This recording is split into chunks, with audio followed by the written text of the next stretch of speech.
Welcome back, ladies and gents, to the third installment of Equipment of Amtrak, a series where we talk about the usage of Amtrak's passenger cars. Essentially, this is a spiritual successor to Amtrak Guide 365 series, Engines of Amtrak. So for today, we'll be going over the oh-so-famous Superliner bi-level passenger cars. I should also mention that this is going to be the longest video in this series, simply because of how long the script is. We are well past 2,000 words.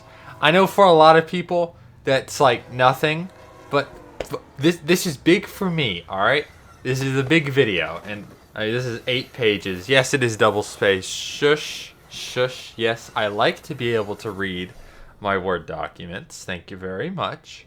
So without further ado,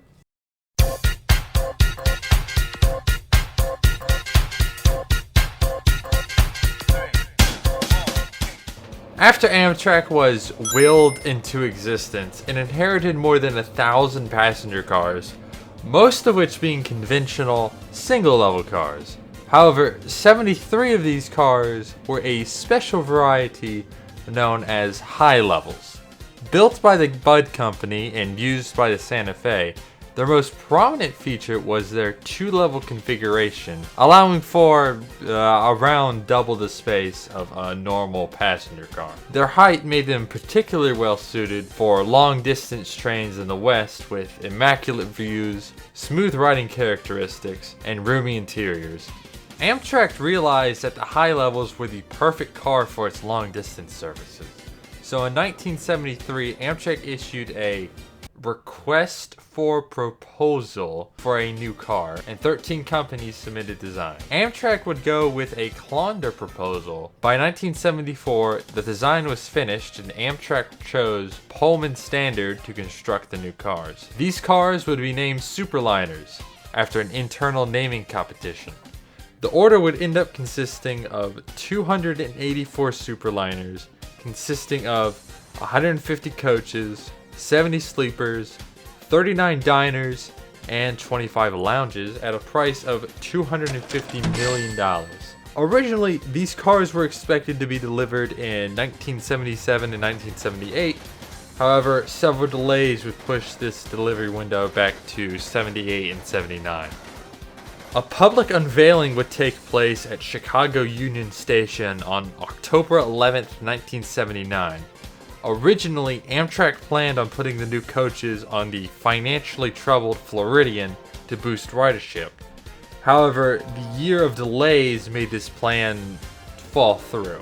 Instead, Amtrak put the new Superliners on the Empire Builder, as the electric heating on the new coaches would be better suited for the frigid temperatures of the route, since the steam heated coaches that Amtrak was previously using would often fail in the harsh climate. Following the successful rollout of the Superliners, Amtrak would start equipping as many trains as they could with the new coaches.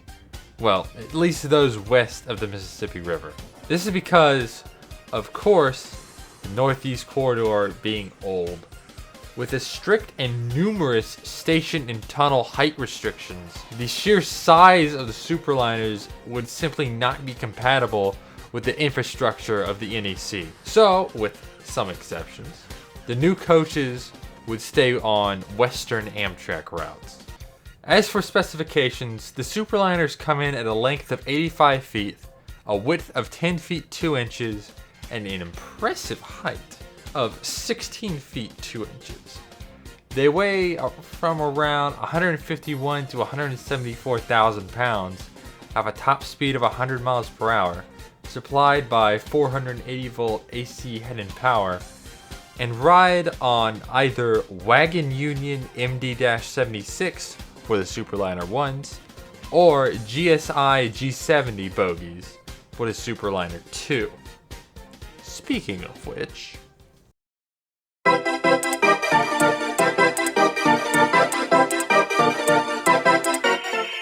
in 1991, Amtrak went to Bombardier, who had acquired the Superliner design from Pullman, and ordered 195 new Superliners, consisting of 38 coaches, 55 sleepers, 30 dining cars, 25 lounges, and 47 transition dormitory cars. Dubbed the Superliner 2, this was the replacement for the remaining high-level cars still kicking around on Amtrak trains, as well as replacing other single-level equipment on Western long-distance trains. This was also when Superliners were used on routes east of the Mississippi River on trains such as the Capital Limited and the Auto Train.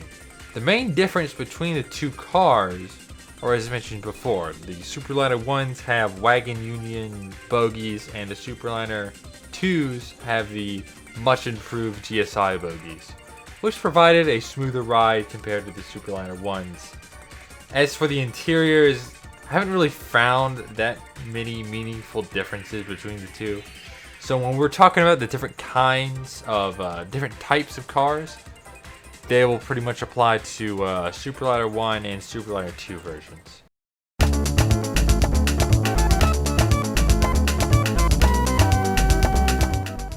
Superliners come in many different configurations, the most numerous being the humble coach car.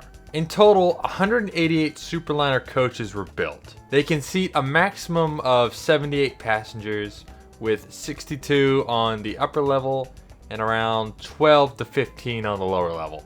Being a bi-level car, boarding takes place on the lower level with single double doors on each side of the car at low platform height. Then you climb the main staircase in the middle of the car, where you can access the rest of the train on the upper level. Seating is in the classic 2+2 configurations, with the largest chairs on the Amtrak system. Really, calling them chairs doesn't really do them justice. They're more like recliners. That's how big they are. With a seat pitch of 50 to 52 inches and a width of 23 inches. For reference, these seats are so big and comfortable that some opt to go for a coach ticket to save money on a sleeper ticket, since they claim the coach seat is comfortable enough to sleep in. Results may vary. The seats also have a recline function and a fold-out leg rest. In front of the seat is a folding tray table that can easily fit a laptop, along with the seat back pocket that usually contains a safety card. Below this is the folding footrest. Above the seat is a pair of reading lights for nighttime travel, and above that are the luggage racks. At this time, Amtrak finally realized that people would like to see the scenery when traveling on a train. So the windows on the Superliner are much improved compared to the Amfleets and Horizons. Though, for looking at scenery, there's a more specific car for doing this in. Meanwhile, on the lower level is what I would like to call the business end of the car. On normal Superliner coaches, this is where the main doors, bathrooms, changing rooms, and most of the electrical equipment for the car's operation are stored or are kept. Though there is a smaller seating area containing 12 to 15 seats. Side note is that this little seating area is pretty much removed in every single Superliner coach car variant to make room for the special features. Speaking of the variants of the coach car, there are numerous amounts. The first and most prolific is the coach baggage car. This simply cuts out the seats on the lower level and replaces it with a baggage room. Around 48 were built. Next are the smoking coaches. These were coach baggage cars where the baggage room was converted into a self-contained, specially ventilated smoking lounge. They were converted in 1996 and 1997. However, after Amtrak banned smoking on trains in 2004, these coaches were converted back into coach baggage cars. Also in this same time frame, 96 and 97, 5 Superliner 2 coaches were converted into family coaches or kiddie cars. These special cars had a children's play area on the lower floor. Jesus Christ, that's a fucking brilliant idea. And were assigned to the Coast Starlight. In 2008 and 2009, these cars were converted into arcade cars with video game systems on the lower floor. Holy shit. It should be on every single goddamn train. Good God, come on. Unfortunately, these cars were converted again in 2015 to provide business class seats for the Coast Starlight. Son of a bitch. Next in the list of Superliner variants are the lounge cars. To many, this is the best car on the entire train. These cars feature massive windows that wrap onto the roof of the cars, offering unrestricted views of the scenery as you pass by. The upper level features mostly window-facing seats with single, dual, and couch seating. Some lounges also have around half the car configured with booth seating. There is also a small bar next to the main staircase that serves alcoholic drinks and other beverages and snacks and whatever. The lower level has a fixed lounge, booth seating, and a more featured snack bar. Then there is the dining car. This is where more substantial meals are served. On the top level is where everyone sits in booth-style tables that can seat around 4 people each. They're separated in 2 sections, one having 8 tables and the other having 10 tables. The lower level is where the full kitchen is located with all your normal kitchen equipment and whatever.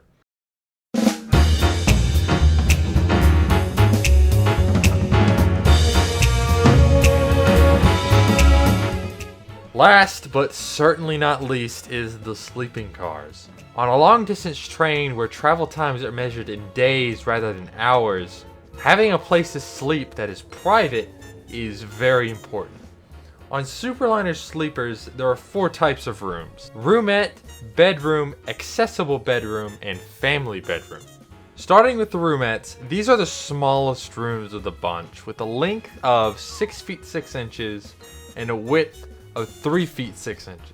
In every car, there are 14 roomettes, with 10 rooms on the top floor and 4 rooms on the bottom floor. Because of their small size, they can only fit a maximum of 2 people, with room for maybe 2 suitcases along with them. On the bottom, there are 2 seats facing each other, and are about the same size of a normal coach seat. These also fold out into the lower bunk. Besides both chairs, on the top of like the backrest area, there are control panels. One panel has the climate control dial, and the only power outlet in the whole room. The other panel has control for the music system, the attendant call button, and a light switch for the whole room. Both panels have their own personal reading lamps.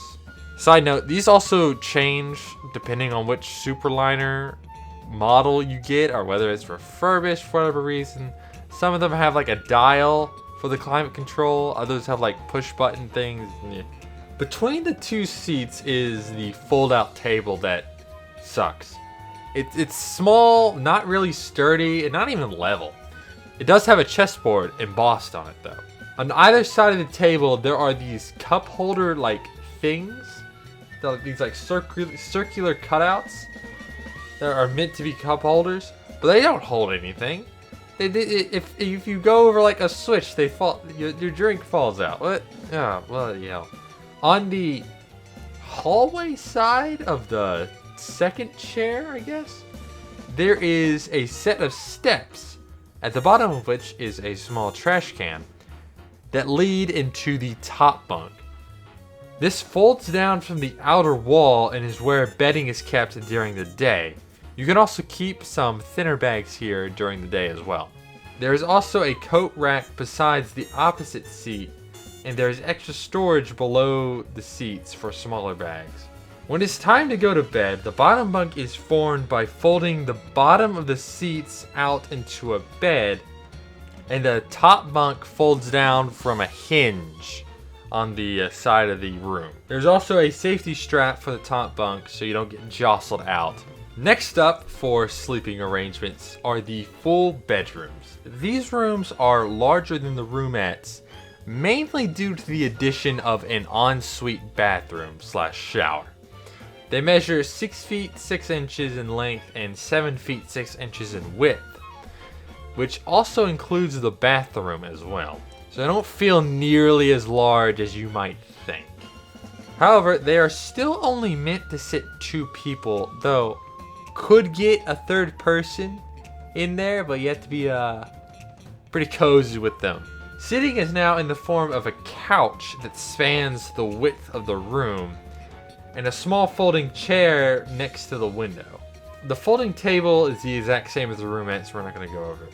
The bathroom/shower is in its own room and has what you would expect: toilet, shower head, toilet paper, etc., etc. On the outside of the bathroom is a sink with this kind of, I guess, vanity mirror thing. On one side of the sink, there are 2 power outlets, thank God, along with switches for the bathroom light and the mirror lights. Below the sink is where the towels are kept, as well as a small trash can. Opposite of the sink is like a small closet for clothes, and next to the closet on the seat back is where the control panel for the room lights are, the attendant call button, and the music system. Another panel is located on the opposite side of the couch next to the window, and this has the climate control dial, as well as another wall outlet. Both panels again have their own reading lamps. When you want to go to sleep, the couch folds out into a kind of like a queen-sized bed on the smaller side, and the top bunk folds down from the wall just like the roomette. Side note is that you can link 2 bedrooms together via a door to form a bedroom suite. Then there is the family bedroom. This is similar to the roomette in terms of features, i.e. no bathroom/shower, but it just simply has more room. Namely, there are 4 sets of bed, 2 for adults and 2 for children. This is done by combining the seating and bedding arrangements from the bedroom, which are meant for adults, and the roomettes for the children, with the couch from the bedrooms and the facing seats from the roomettes. Finally, there is the accessible bedroom. This being to accommodate one with a wheelchair. Therefore, the room has its own bathroom and shower with this in mind, though other than that, just uses the roomette seating/bedding arrangement. This video is getting long. Then there are the sleeper variants. There aren't too many of these, well this will be quick. First is the transition sleeper/dormitory. This car is meant to give access from the high-level bi-level coaches to normal single-level cars, such as a baggage car. This is done with having a high-level, I guess, portal on one end of the car and a normal-level portal on the other side of the car. This is also where the crew sleeps, hence the dormitory name. The whole top level of the car being roomette accommodations and a crew lounge fit into the bottom floor. Finally, there is the deluxe sleeper. This very simply has full bedrooms on the top floor, with the bottom floor being the same as the regular sleeper. Alright, so I wanted to put this in because I know some of you are going to bring this up, and that is the 2021 refresh of the Superliners. Basically what happened is that they went in and reupholstered a lot of the seats, and this applies to the coach cars, the lounge car, and the sleeper accommodations, roomette, bedroom. They didn't show anything about the family bedrooms or the accessible bedrooms, whether they got the refurbishment, but I'm just going to assume they did, because all the regular accommodations also got the base of those accommodations got refreshed. They changed from this blue cloth kind of material to this gray leather stuff. Apparently it feels softer, that's what they said. I don't know, I haven't gotten to try them. That's all I wanted to say. Back to your regularly scheduled programming.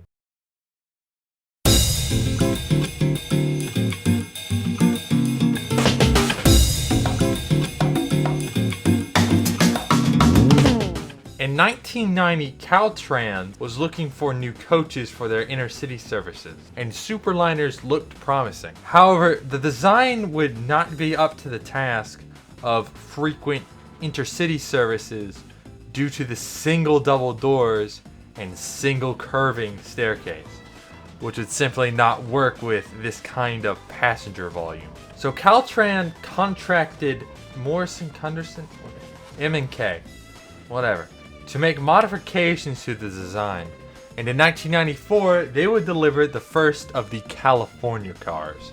This car features mainly ergonomic improvements to the Superliner coach car, such as 2 double doors per side, along with 2 straight staircases on each end of the car. 66 Cali cars were built in total, 14 of which were built as cab cars, allowing for push-pull service. With the success of the California cars, Amtrak went to Alstom in 1998 to improve the design. This produced the Surfliner, mostly an incremental upgrade to the Cali cars, featuring an improved accessible bedroom design and other passenger amenities.